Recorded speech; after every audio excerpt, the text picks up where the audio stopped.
السلام علیکم ورحمۃ اللہ وبرکاتہ۔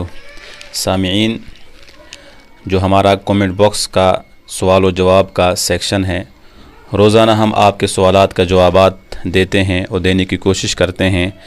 آج آپ کے سامنے ہمارے مہمان حضرت مولانا مفتی عبدالرشید صاحب قاسمی دامت برکاتہم تشریف فرما ہیں، جو دارالعلوم دعوت الارشاد شتلوہ رفیع آباد کے ایک مدرسے کے خادم بھی ہیں۔ میں نے سوچا کہ آج آپ کی ملاقات حضرت مفتی صاحب سے ہی کراؤں اور آپ آج انہی کے جوابات سے فیض حاصل کریں۔ تو آپ کے جو سوالات ہیں مفتی صاحب، ان میں سے آج پہلا سوال ہے کہ بہت سے لوگوں کے ذہن میں آج بھی یہ سوال آتا ہے کہ وہ یہ کہتے ہیں کہ محرم کا مہینہ جب شروع ہوتا ہے، چونکہ اس کے اندر حضرت حسین رضی اللہ تعالیٰ عنہ کی شہادت ہوئی ہے، اس وجہ سے اس مہینے کے اندر کوئی خوشی کی تقریب ہمیں نہیں کرنی چاہیے۔ اسی طرح سے کسی کو اگر مکان میں جانا ہو، وہ بھی اس مہینے کے اندر اس سے پرہیز کرتا ہے۔ نیز وہ یہ لکھتے ہیں کہ 13، 23، 21 یہ جو تاریخیں ہیں، لوگ ان کو بھی کہیں نہ کہیں منحوس سمجھتے ہیں۔ ان مہینوں کے اندر شادی نہیں کرنی چاہیے، کوئی خوشی کی تقریب نہیں کرنی چاہیے۔ تو شرعی اعتبار سے یہ مسئلہ کہاں تک درست ہے کہ محرم میں شادی یا کوئی خوشی کی تقریب ہمیں نہیں کرنی چاہیے؟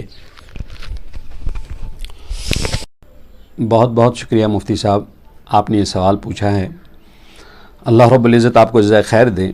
ماہ محرم الحرام یہ منحوس مہینہ نہیں، بلکہ یہ محترم مہینہ ہے، یہ برکتوں والا مہینہ ہے۔ کوئی بھی خوشی ماہ محرم میں یا ماہ سفر المظفر میں یا کسی بھی مہینے میں کوئی بھی خوشی شرعاً ممنوع نہیں ہے۔ اسلام نے کسی چیز کو منحوس نہیں بتایا ہے، بلکہ حضرت محمد رسول اللہ علیہ نبی علیہ الصلوۃ والسلام نے ارشاد فرمایا کہ اسلام میں تو بدشگونی ہے ہی نہیں۔ ترمذی میں حدیث ہے، پیغمبر علیہ الصلوۃ والسلام نے ارشاد فرمایا الطیرۃ شرکن، یہ بدفعلی بدشگونی یہ تو شرک ہے۔ اللہ رب العزت جس انسان کو نفع پہنچانا چاہے، پورے دنیا کے سارے اسباب کو جمع کر لیا جائے تو وہ سارے اسباب اس انسان سے اس خیر کو ٹال نہیں سکتے ہیں جو خیر اللہ نے اس کے لیے رکھی ہے، اور کسی انسان کو وہ شر بھی نہیں دے سکتے ہیں جس کے لیے اللہ رب العزت نے خیر رکھی ہو۔ تو خیر کو شر اور شر کو خیر میں کوئی بھی چیز یعنی ٹال نہیں سکتی ہے۔ اس لیے تمام مہینوں میں انسان شادی کر سکتا ہے۔ 10 محرم الحرام کو انسان نکاح کر سکتا ہے، کوئی گناہ نہیں ہے۔ ہمارے یہاں محرم الحرام کا مہینہ جو ہی شروع ہوتا ہے تو لوگ پوچھتے ہیں کہ یہ ماتم کے ایام شروع ہونے جا رہے ہیں۔ نہیں، شہید پر ماتم نہیں کیا جاتا ہے۔ پیغمبر علیہ السلام نے ارشاد فرمایا لوددت ان اقتل فی سبیل اللہ ثم احیا ثم اقتل ثم احیا ثم اقتل، میرا دل یہ چاہتا ہے کہ میں اللہ کے راستے میں شہید کر دیا جاؤں، پھر زندہ کر دیا جاؤں، پھر شہید ہو جاؤں، پھر زندہ کر دیا جاؤں، پھر شہید کر دیا جاؤں۔ تو شہادت کوئی ماتم نہیں، شہادت کوئی غم نہیں، شہادت تو انعام ہے۔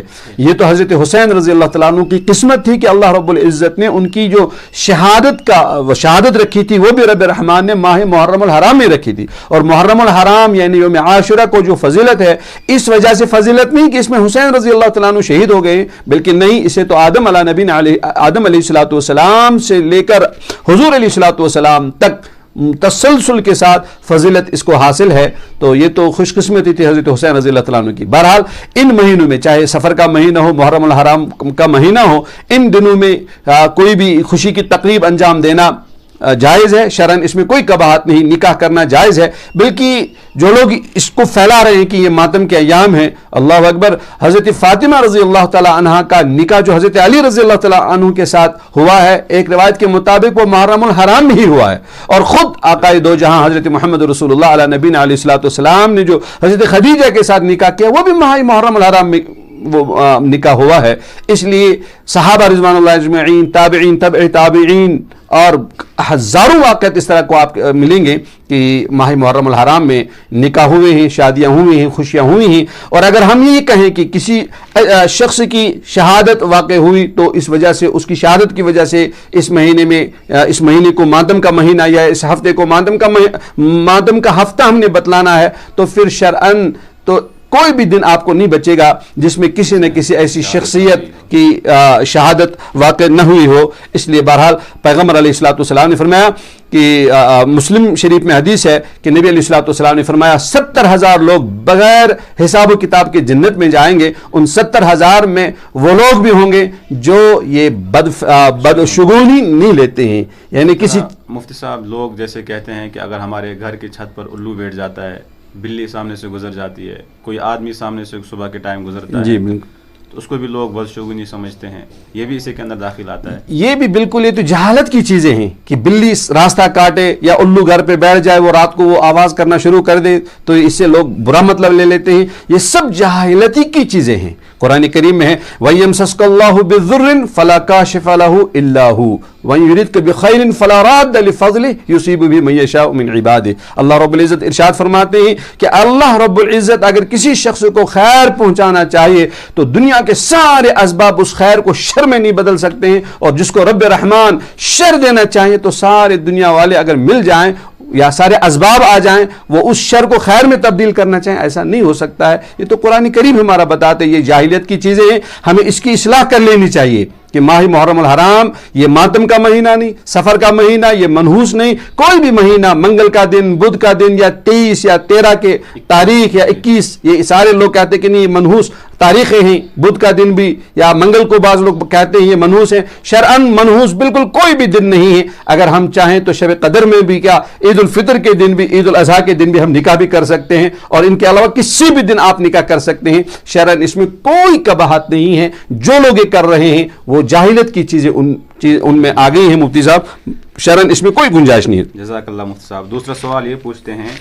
کہ بہت سارے لوگ جن کے سروں پر بال نہیں ہوتے ہیں وہ وگ کا استعمال کرتے ہیں, یعنی مصنوعی بال لگانا چاہتے ہیں یا کچھ لگاتے ہیں. تو ان کے دو سوال ہیں کہ ایک انسان مصنوعی بال لگا سکتا ہے یا نہیں لگا سکتا ہے, یا اگر کسی نے مصنوعی بال لگائے ہیں تو پھر ان پر غسل اور وضو کس طرح سے درست ہوگا. یہ بھی مفتی صاحب یہ مسئلہ بہت ہی زیادہ آج کل پوچھا جا رہا ہے کہ جو یہ مصنوعی بال, نقلی بال لگاتے ہیں جائز ہیں ناجائز ہیں. تو سب سے پہلی بات یہ ہے کہ اگر وہ بال خنزیر جانور کے ہوں تو ایسی صورت میں بالکل ناجائز ہیں, اور اگر دوسرے انسان کے لگا رہا ہے تب بھی ناجائز ہیں. لیکن اگر اپنے جسم کے بال, یعنی اگر پیچھے بال زیادہ ہیں, پیچھے سے بال کاٹ کے انہوں نے اوپر لگائے ہیں تو اپنے بال لگا سکتا ہے, اس میں شرعاً گنجائش ہے.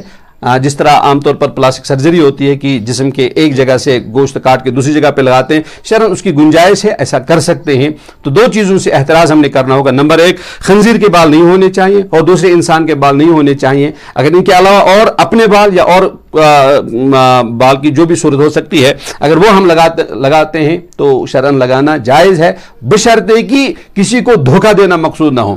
ایک شخص کے بال ہے ہی نہیں, وہ کہ نہیں اس کے تو لمبے یہاں تک بال ہیں اور اس نے مصنوعی بال لگائے ہیں, نقلی لگائے ہیں, تو اگر دھوکہ دینا مقصود ہے پھر شرعاً جائز نہیں ہے. پھر اس کے بارے میں وضو کا بھی یہ حکم ہے کہ اگر وہ پرماننٹلی ہیں, یعنی ان کو بالکل سر سے الگ نہیں کیا جا سکتا ہے, پھر ایسی صورت میں چاہے وہ دانت ہو جو مصنوعی دانت لگاتے ہیں سونے چاندی کا, چاہے وہ دانت ہو چاہے وہ بال ہو, اگر ان کو آسانی سے باہر نکالا جا سکتا ہے, الگ کیا جا سکتا ہے جسم میں, تو غسل کے وقت وضو کے وقت ان دونوں کو الگ کرنا بہت ہی ضروری ہے. لیکن اگر ان کو جسم سے الگ کرنا دشوار ہے پھر ایسی صورت میں وضو بھی کر سکتے ہیں اور غسل بھی کر سکتے ہیں, اوپر سے پانی بہانا کافی ہوگا. جزاک اللہ خیر مفتی صاحب. بہت بہت شکریہ. جزاک اللہ. السلام علیکم ورحمۃ اللہ.